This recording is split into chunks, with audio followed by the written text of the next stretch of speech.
자, 안녕하십니까. 하이프림입니다. 자, 이번 시간에는 중앙대학교 의예과에 대해서 설명을 드리겠습니다. 앞에서 이제 서울대학교, 연세대, 카톨릭대, 성균관대학교 설명을 드렸고, 한양대학교 의대가 있긴 하지만 한양대학교 12년 특례 의대 선발이 올해부터 폐지가 됐죠. 미선발하기 때문에 중앙대학교에 대해서 설명을 좀 드리고, 고려대학교 빠졌나? 고려대학교도 설명을 좀 드리도록 하겠습니다. 자, 중앙대학교의 선발 인원을 보시면 중고교과정 해외 이수자 의대 선발 인원은 2명이고요. 그 다음에 12년 특례 의대 선발 인원은 1명이에요. 대부분의 대학들은 12년 특례 의대 선발 인원은 약 1명 이렇게 적혀 있는 경우들이 많고, 또 일반적으로는 3년 특례 전형보다 1명 정도 더 뽑거나 정도로 생각하는데, 12년 특례 의대 정원이 1명이다 이렇게 명시가 되어져 있는 것은 다른 대학과 좀 차별성이 있다 말씀을 드릴 수 있겠죠.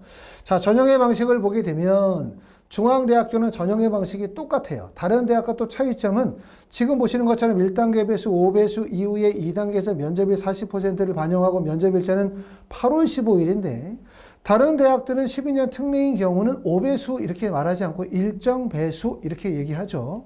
하지만 중앙대학교는 5배수라고 정확하게 묘받고 있고, 또 중앙대학교의 가장 큰 특징은 면접의 난이도가 높다는 거예요. 그렇죠? 심층 면접 40%를 반영을 하고 있기 때문에 면접의 반영비율이 크고, 여기 30이라고 되어져 있는데 잘못된 겁니다. 40으로 수정해 주기를 바라고요. 그렇기 때문에 상위권 대학이라고 할 수 있는 서울대, 연세대, 카톨릭대학교, 그 다음에 성균관대, 고려대학교와 다른 점은 중앙대학교는 면접, 심층구술 명적으로 생명과학이나 화학 원투에 관한 내용들이 시험 문제가 출제가 되기 때문에 다소 스펙이 부족하시다고 생각하시는 분들은, 면접에 강점이 있다고 생각하시는 분들은 중앙대학교의 원서를 쓰는 게 유리하다고 할 수 있고, 이러다 보니까 면접의 부담이 크다 보니까 중앙대의 경쟁률이 좀 낮은 장점도 있습니다. 자, 서류평가에서는 제출 서류를 근거로 학교 교육 과정을 이수하며 쌓아온 학업적인 소양과 다양한 활동의 경험들을 종합적으로 평가하고요. 그 다음에 면접에서는 전공 적합성과 기초 학력을 종합적으로 평가한다. 지성 면접 중심이다. 이렇게 말씀을 드릴 수 있어요. 자, 중앙대학교는 서류평가에서 3개의 항목을 중요하게 평가를 합니다. 내용을 보니까 학업 역량, 진로 역량, 공동체 역량, 이 3가지를 평가하는데, 학업 역량이라고 하면 학업의 성취도, 그 다음에 학업 태도, 그 다음에 탐구력이고요. 진로 역량이라고 하면 전공 적합성이나 진로 탐색 활동 및 경험에 대해서, 그 다음에 공동체 역량에서는 의사소통 능력, 리더십이나 협력, 성실성, 나눔과 배려 등을 평가하게 되고, 당연히 평가에서 제일 중요한 요소는 바로 학업 역량과 진로 역량이 평가에서 가장 중요한 요소라고 말씀을 드릴 수 있습니다. 자, 중앙대학교 경쟁률 한번 보도록 하겠습니다. 중고교과정 해외 이수자의 경쟁률이 보니까 2025년도에 2명 모집에 32명이 지원을 해서 경쟁률은 19.30이었고, 2024년도에는 2명 모집에 50명이 지원해서 25대1, 2023년도에는 2명에 33명이 지원해서 16.50인 한데, 보통 20대1 이하의 경쟁률이다 이렇게 볼 수가 있고요. 또 면접의 난이도가 높기 때문에 1단계 배수가 크잖아요. 5배수. 그럼 대략적으로 20대 1을 하더라도 1단계 5배수 생각하면 1단계가 4대 1밖에 안 되는 거예요. 4대 1. 4대 1. 4대 1로 통과하고 나면 면접의 비중이 크기 때문에 내가 약간 스펙은 다소 좀 약하지만 면접에 강점이 있다라고 생각하시는 분들이라면 중앙대학교를 원서를 써봐라 이렇게 말씀을 드리고 있고, 보시는 것처럼 전교육과정 해외 시자는 32, 23명 정도 원서를 썼고, 1명 모집이기 때문에 경쟁률은 높지만 실제 합격생 간에 결국은 준비 정도의 차이는 매우 클 거라고 생각이 되어져요. 그렇죠? 자, 제출서를 보도록 하게 되어지면 중고교과정 해외 이수자와 전교육과정 해외 이수자의 제출서류는 대부분 다 비슷하고요. 제출서류의 차이점이 있는 거는 3년 특례 전형에서는 부모 기준 가족관계 증명서나 재직 관련 서류들을 요구하지만 12년 특례는 부모 관련 서류를 요구하고 있지 않기 때문에 필요가 없습니다. 그렇죠? 가장 중요한 내용은 학업 능력 입증 서류라고 하는 게 중요할 수밖에 없을 텐데, 보시는 것처럼 중앙대학교 학업 능력 입증 서류는 어떤 내용을 쓰냐면, 고등학교 재학 기간 중 지원자의 역량을 증명하거나 교내 활동에 대한 보완 또는 증빙할 수 있는 서류를 요청받아서 쓸 수가 있고요. 그 다음에 A4 사이즈 단면이며 10매 이내로 제출하실 수가 있습니다. 그리고 제출하는 방법은 학업 능력 입증 서류를 제출할 경우에 제출할 서류 목록을 원서 접수 페이지에 입력하시면 됩니다. 그 내용을 보시면 어떤 내용을 쓸 수 있냐면 첫 번째는 교내 활동 서류, 두 번째는 표준화 학력 입증 서류, 세 번째는 어학 입증 서류, 그리고 그 외 기타 서류들을 학업 능력 입증 서류에 작성하실 수가 있는데 교내 활동이라고 한다면 교내 수상 경력, 봉사, 동아리 활동 등 증빙 서류를 그 다음에 표준 학력 지표라고 한다면 IB나 AP나 SAT, ACT, A 레벨 성적 등 그 다음에 어학 성적이 있고요. 그 외의 활동이라고 한다면 희망자, 지원자가 희망하는 제출 서류 일체를 제출할 수 있다. 교사 추천서나 자기소개서는 제출이 불가능해요. 또 제출한다 하더라도 평가에 반영하지 않는다. 제출할 필요가 없습니다. 그리고 자기소개서는 일부 대학은 요구하는 경우는 써야 되지만 중앙대학교는 자기소개서도 없을 뿐만 아니라 추천서 제출해서 넣는다 하더라도 영향력이 없고 현재 추천서를 요구하는 학교는 서울대학교 교사 추천서 외에는 없죠. 자, 지금 보고 계시는 내용이 중앙대학교 학업능력 입증 서류에 해당이 됩니다. 보시는 것처럼 순번은 10개 되어져 있고요. 그러고 난 다음에 서류명 적도로 되어져 있고 기간이 되어져 있고 그 다음에 비고에 50자로 되어져 있죠. 이 50자의 내용이 결국 되게 중요한데 글자 수는 많지 않아요. 그렇죠?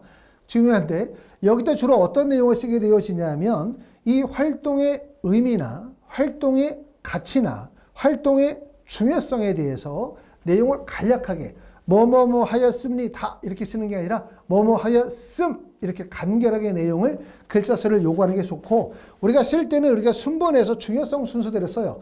대부분 이렇게 연번을 쓸 때는 제일 위에 나와 있는 게 표준학력 지표를 가장 먼저 쓰게 되죠. 표준학력 지표라고 한다면 IB나 SAT나 AP 같은 표준학력 지표 쓰고 표준학력 지표 다음에 공인어학 성적이 들어가겠죠. 공인어학 성적 다음에 들어가는 게 일반적으로 수상경력, 수상경력 다음에 들어가는 게 이제 학술활동 관련된 내용, 동아리 관련이나 학술활동. 학술활동이 들어가고 나면 그 다음에 이제 리더십이 끝나고 나면 그 다음에 이제 봉사활동, 봉사활동 다음에는 예체능 활동들이 추가적으로 들어갈 수가 있습니다. 자, 하이프리뷰에서는 이렇게 재외국민 관련하여 원서 접수 대행 서비스 또 수시 컨설팅을 진행하도록 합니다. 원서 접수 대행 서비스에서는 지원 자격의 심사, 입시 컨설팅, 기타 활동 증빙 목록이나 온라인 원서 접수 및 업로드 과정들을 진행합니다. 관련된 내용들이 궁금하신 분들은 우리가 하단에 영상이 있으니까 영상을 좀 더 참고해 보시기를 바라겠습니다. 자, 지금 보시는 내용은 면접에 관한 얘기예요. 중앙대학교는 면접이 가장 핵심이다라고 말씀을 드릴 수가 있어요. 그렇죠? 다른 대학과 차별화되는 점은 중앙대학교는 면접이 매우 어렵다. 면접의 평가는 지금 나와 있는 것처럼 전공 적합성과 기초 학업 능력을 종합적으로 평가하며 화학, 생명과학, 교과의 통합형으로 출제가 되어진다. 그 다음에 전공 분야 학습에 필요한 기초적인 소양들을 평가한다라고 되어져 있고 평가 요소와 세부적인 내용들은 보시는 것처럼 문제 이해도 및 논리적 표현력, 전공 기초 소양, 그 다음에 의사소통 능력 이 세 가지 요소들을 종합적으로 평가하게 되어지는데 지금 보고 있는 내용이 2025년도 재외국민 전형의 면접 기출 문제입니다. 지금 보시는 내용이 가에 나와 있는 내용들은 생명과학 1에 나와 있는 사람의 물질 대사 의 내용이고요. 그 다음에 나에 나와 있는 거는 생명과학 2에서 나오죠. 이거는 세포 호흡과 광합성에 관한 얘기를 담고 있고 다에 나와 있는 것은 화학 1에 나와 있는 화학의 첫걸음에서 제시되어지는 화학의 반응식에 관한 얘기를 문제로 삼고 있고요. 그 다음에 나에 나와 있는 것은 화학 2에서 나옵니다. 화학 2에서 나오는 반응 엔탈피와 화학 평형에 관한 이야기고요. 그 다음에 마에 나와 있는 것은 화2에 나와 있는 반응 엔탈피와 화학 평형에 관한 내용을 문제로 삼고 있습니다. 그렇게 하면서 지금 보시는 것처럼 문제가 4개의 문제가 나와 있고 35점, 40점, 그 다음에 15점, 10점 해서 상위 2개 문제가 75점을 차지하고 있습니다. 출제 의도 한번 읽어보도록 하겠습니다. 이 관련된 문제는 어디에 나오냐면 중앙대학교 입학처 그 다음에 선행학습 영향평가 자료를 보시게 되어지면 전년대학교 면접 기출문제들이 나와 있는데 출제 의도를 보시면 살아있는 세포가 영양소를 보내야 하며 생명활동에 필요한 에너지를 얻는 물질 대사 과정에 대한 올바른 이해, 이를 통해서 화학반응의 에너지 출입과 연계하여 사고할 수 있는지를 묻고 있고요. 세포호흡을 통한 포도당의 산화 반응 중 산화적 인산화 과정에 화합 삼투를 분자 수준으로 체계적으로 설명할 수 있는가? 등에 대해서 묻고 있습니다. 보기만 해도 좀 어렵죠. 그만큼 무슨 말이냐면 면접의 난이도가 높다는 얘기예요. 그렇기 때문에 지금까지 서류 준비가 잘 안 돼 있거나 표준학력 지표가 높지 않다 하더라도 결국 면접에서 승부를 볼 수 있다.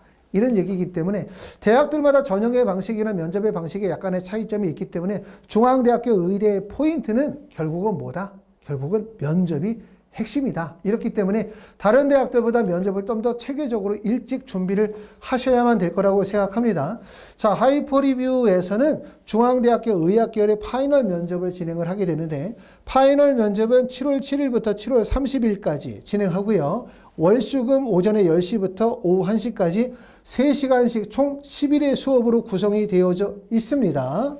요 과정에 대해서 예약 접수를 현재 받고 있고요. 그 다음에 요 과정이 끝나고 나면 8월 1일부터 시험 직전까지 1대1 직전 면접도 진행하도록 합니다.